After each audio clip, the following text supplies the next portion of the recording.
George awoke to the cheerful sounds of the early morning forest.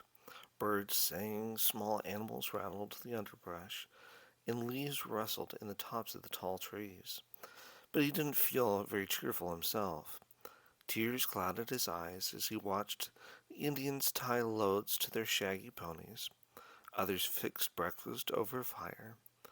He knew that in a few minutes they would be on their way again, going farther and farther from his home settlement. It seemed now that Pa couldn't possibly find him. Then he heard Robert stir, and he quickly dried his eyes with the back of his hands. Robert must not see him cry. "You awake, Robert?"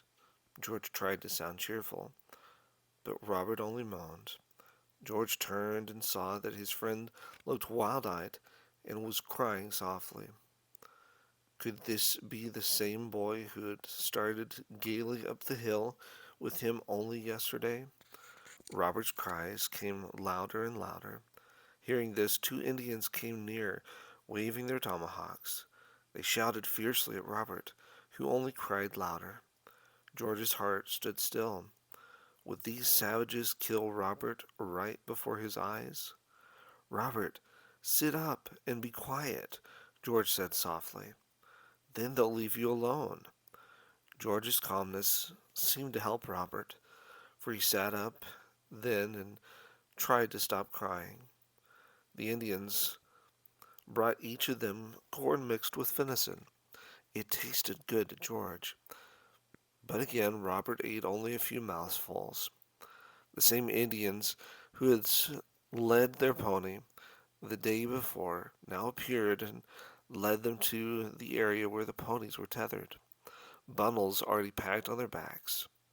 The Indians lifted Robert onto a pony's back and tied him on tightly. He seemed to take special pleasure in yanking hard on the straps around Robert's ankles. Blood oozed out from under the straps. George's face turned red, and he thought fast. Quickly he tore two pockets from his buckskin coat, shoving them into the Indian's hand. He pointed towards the cruel straps. "Put them under the straps," he said excitedly. "Put them under." George doubted that the Indian could understand his words, yet he seemed to understand the meaning. He slowly untied Robert's straps and retied them, putting the pockets between the straps and the bruised ankles. Like yesterday, the Indians tied the pony to his own. Then, much to George's surprise, he called for another pony. A young Indian brave brought up a sleek brown and white pony, and the other Indian motioned for George to climb on. The brave placed the reins in George's hands, and the two Indians walked away. "Why, they're not even going to tie me today," George thought. "They're going to let me guide my own pony. I guess Pa's advice was good after all. It pays to act brave even when you're scared almost to death." At that very thought, George even managed to grin. After a few days on the trail, George picked up a few words of the Indian language. Whenever he tried using them, the Indians looked surprised but pleased. Remembering Pa's advice, he kept a careful watch on everything and began to learn the Indian customs. He discovered that the more he cooperated with the Indians, the better they treated him. One morning, the Indian warrior who watched after the boys waved his arm to catch George's attention and beckoned for George to follow him. George had just wakened and still felt sleepy-eyed, but he obediently followed. What could the big warrior want now? Was he taking George to the forest to get rid of him there? George followed the Indian to a large clearing where the Indian ponies roamed. Then the Indian swept his arm towards the ponies. "Come, we get ponies," he said. George sighed with relief. The Indian only wanted George to help him round up the ponies. What fun he had now with the Indian, racing after the ponies and leading them back to camp. For the first time in days, George really felt like laughing. He and the Indian laughed together. When they had caught all the ponies, George was out of breath, but the Indian didn't seem tired at all. He strode quickly to camp, and George had to run to keep up with him. Once at camp, another Indian brought George his breakfast, a serving twice as big as they had ever given him before. Maybe these Indians aren't so bad after all, George thought as he hungrily slurped up his breakfast. So long as I'm going to be with them, I may as well enjoy it as much as possible, at least until I can escape. And that was George's biggest ambition, to escape to some settlement or town and get some men to help rescue Robert. Then he and Robert would finish their way home. He hoped that if he cooperated with the Indians, they would give him enough freedom that he could make a run for it when the chance came. Now, George purposefully watched for chances to help his captors. Every morning, after helping his warrior friend round up the ponies, he would help load them with the Indians' bundles. George wondered what was in them. At night, he helped unload the bundles. George even tried his hand at fixing Indian stew, carefully scraping corn from the cob and cutting hard venison into small chunks to mix with the corn. He pulled up some wild onions he had found in the forest and mixed them in the stew too. The Indians smacked their lips with pleasure. George also hoped that by cooperating, he could make up for the way Robert acted, for Robert certainly didn't cooperate. He remained tearful and silent. He seemed to know only that the Indians took him further and further from home. When they told him to do something, he just drooped his head and stood still. When they untied his cords at night, he immediately fell to the ground. The Indians had to tie Robert to his pony while they rode to keep him from falling off. And every day they seemed to become more displeased with him, treating him roughly and shouting fierce commands that he paid no attention to. After about 3 weeks of hard, steady riding from sunup until long after sundown, the little party reached a large Indian camp situated behind a high hill. Many wigwams crowded together on the grassy plain. George guessed there must be more than 100 of them. The Indians made their wigwams from animal hides stretched over poles. They had a rounded top, and a big flap served as a door.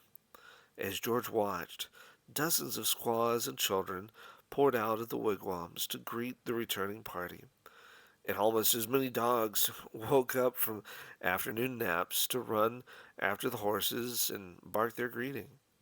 George and Robert seemed to have been forgotten in the excitement, but not for long. Once the warriors had greeted their families again, the boys discovered that they were the center of attention, the most valuable prize of the raid. Old squaws reached out hands to touch their pale skin. Little children stared curiously, and dogs growled suspiciously. George had never felt more uncomfortable, but he didn't know how to avoid their stares, because he and Robert had not been given a place to go. After walking around the camp for about an hour, George caught sight of his warrior friend, whose name he had discovered was Woonsack, coming toward him.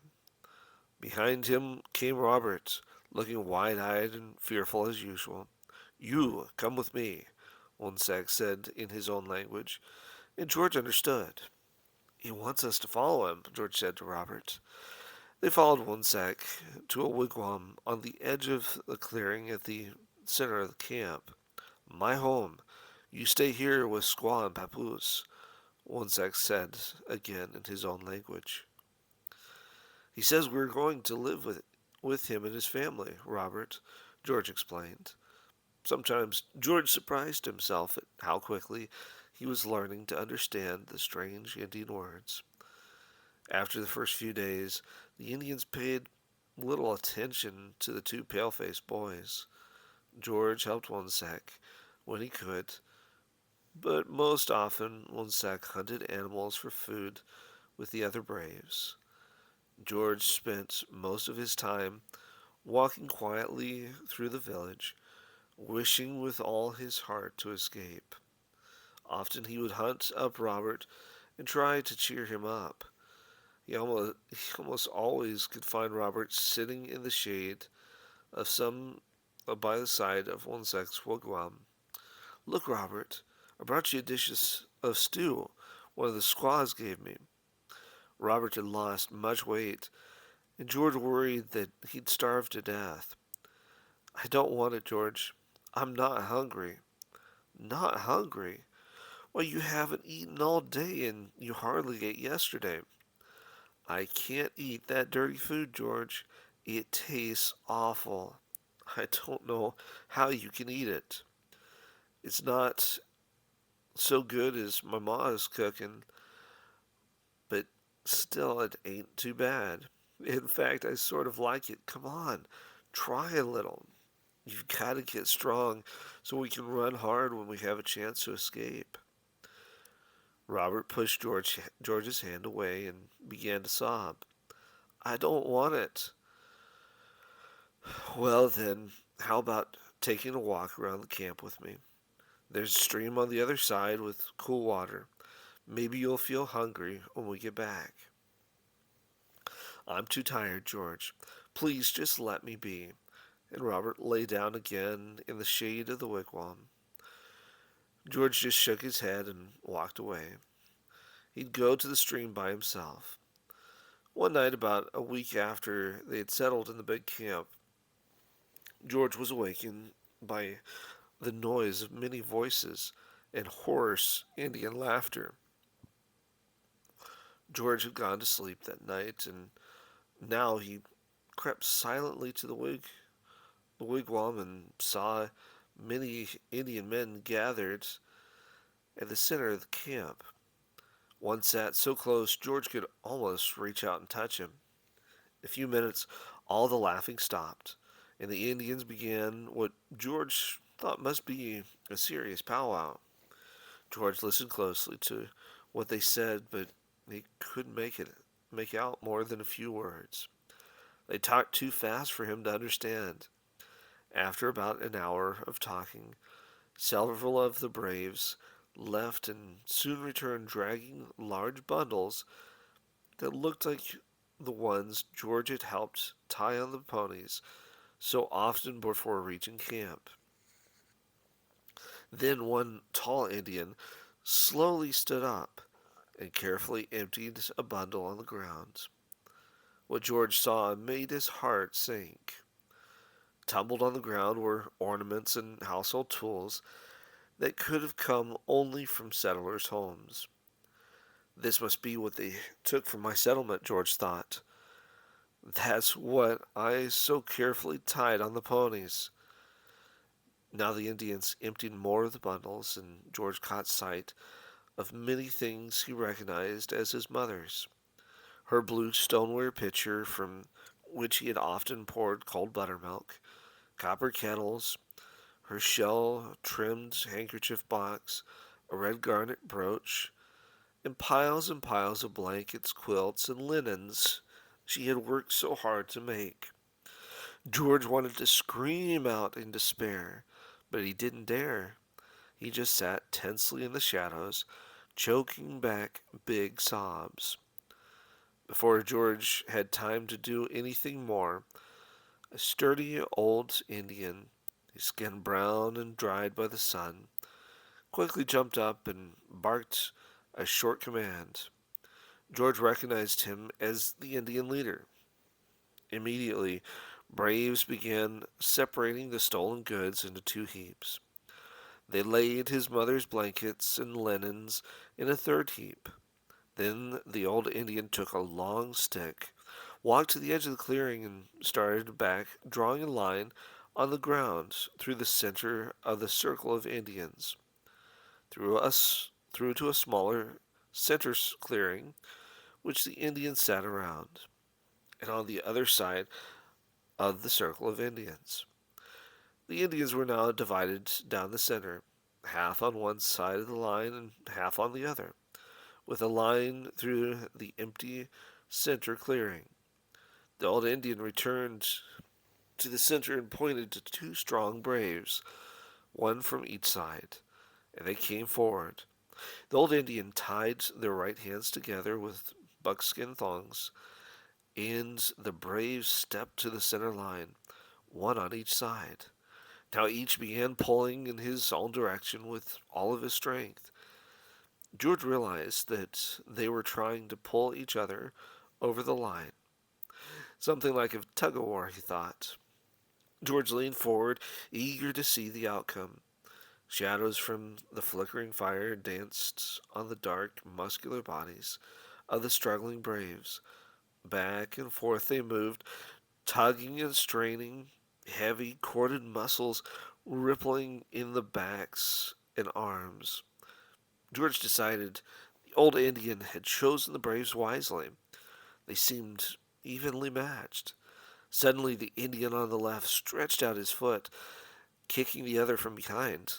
The surprised Indian fell slightly forward, then regained his balance and suddenly jerked backwards. Now he stretched out his leg too, as if to kick, but quickly brought it back, giving another sudden jerk in his direction. His opponent started forward, and it seemed as if the other might win. The watching Indians, until now silent, cheered and screamed, calling encouragement to one another or the other brave. After just a few minutes, the braves slowed down, seemed to be tired. Then, with one last mighty burst of energy, one Indian dragged the other across the line. It was all over. The brave on the left had won, and the other Indians cheered loudly. The defeated Indian retook his place in the crowds, while the winner stood tall in the center clearing, his face unmoved, but his arms folded proudly across his broad, heaving chest. George felt a surge of dislike for this tall, proud Indian. Whatever he had won, George suspected it belonged to Ma. Then the old Indian stepped forward again and held up his hands for silence. He pointed to a brave from the side whose warrior had lost the tug of war and said a few words. The brave immediately walked to the pile of Ma's blankets and dumped them onto the pile of housewares heaped on the winner's side. So that's what the tug of war was about, George thought. It was a contest to see who would win the blankets. Now the Indians were dividing the stolen goods among themselves. George thought he would cry when he saw one Indian holding Ma's fine clock and curiously turning the hands around and around. "Ain't that your Ma's clock?" a voice whispered behind George. George jumped. It was Robert. He had thought Robert was asleep. "How long have you been watching?" George asked. "All the cheering woke me up, but I feel sick. I mean, really sick. I guess I'll go back to sleep." George noticed that Robert could hardly walk. George continued to watch the Indians and was surprised to see that none of them seemed dissatisfied over the results of the contest. Instead, they all sat down again and began a weird chant with words that George had never heard before. A brave carried a big drum to the center of the circle and began beating it in a steady rhythm. The drum had been made from a hollow section of a log with a buckskin stretched tightly across it. George had seen this drum before, and he knew the drumsticks were made of buckskin too. They were filled with hair and fastened to sticks. George guessed the sticks had to be about 8 inches long. Now 3 more braves took their places around the drum, and they also began beating it. The chanting came louder and faster. Still sitting in the shadows of the wigwam's door flap, George watched with open mouth. He couldn't help thinking of the happy times he had spent with his family singing songs around the fire. Some songs of the New World and many songs his grandparents had brought from Germany. All at once, as if by some given signal, several warriors jumped into the middle of the circle and began a strange dance. Up and down they bent, all the while turning in circles, leaping into the air and setting up loud, monotonous howl. Soon several more braves jumped into the circle, then more and more, until dancing braves filled the whole clearing, their wild leaping forms making tall flickering shadows in the firelight. After many minutes of watching, George decided he had seen enough and returned to his blanket to sleep. But the dancing figures seemed to leap at him in the darkness. Not in all the weeks since he had been stolen from home had he felt so unhappy. The howling, chanting voices outside the wigwam kept reminding him that never could he enjoy this strange, savage life. Never could he accept it. Somehow he must find his way home. If not this month, then next month. If not this year, then next year.